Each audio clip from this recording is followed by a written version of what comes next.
Hey everyone, Christine Beatty here, christinebeattyequine.com.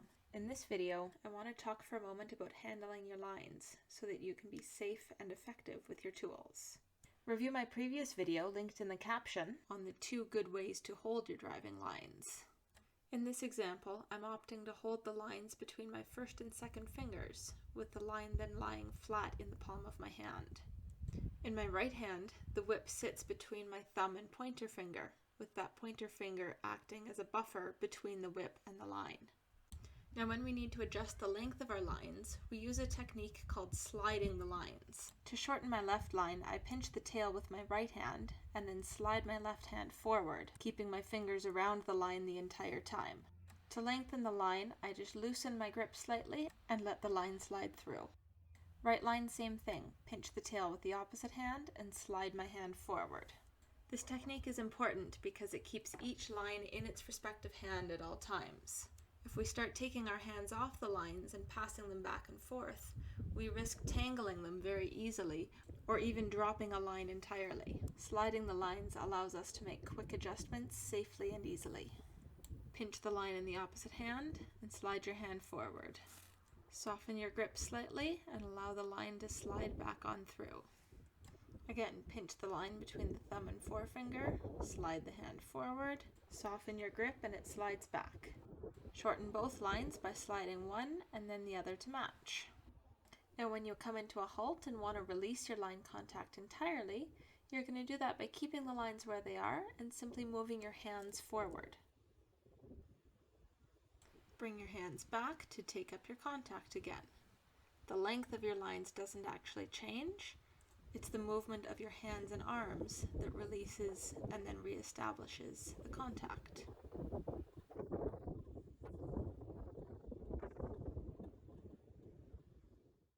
Let's put this in context. I'm preparing to turn left across the center of the arena. So I prepare by shortening my inside line, sliding my left hand forward. My left hand is in front of my right for a few steps, but as soon as we get into the turn, my hands are even again. As we finish the turn, I let that line slide back to neutral. Now we're going to turn right towards the opposite rail. So I shorten my right line.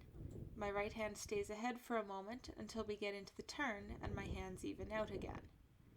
Now as we finish the turn, I'll slide the lines back to neutral. Let's look at the same thing from the opposite direction. I prepare for the turn by sliding my inside hand forward, and I maintain that even contact with my right hand a little ahead until I'm ready to begin the turn. As I begin the turn, my inside hand comes back, my outside hand goes forward a hair to come even again. Coming out of the turn, my hands stay where they are, but my fingers soften on the lines so that the lines can reorient themselves to neutral. When you let the lines slide back, it's like when you're driving a car and you've just finished a turn, so you soften your grip on the steering wheel and let it return itself to a neutral position. Same thing here. Let's watch one more. Contact, walk on, and follow. Slide the inside line shorter. Inside hand stays ahead, contact remains even. Now inside hand comes back and outside hand forward to initiate the turn. Hands together, following through the turn. I let the right line slide back to neutral and immediately shorten the left line for the next turn.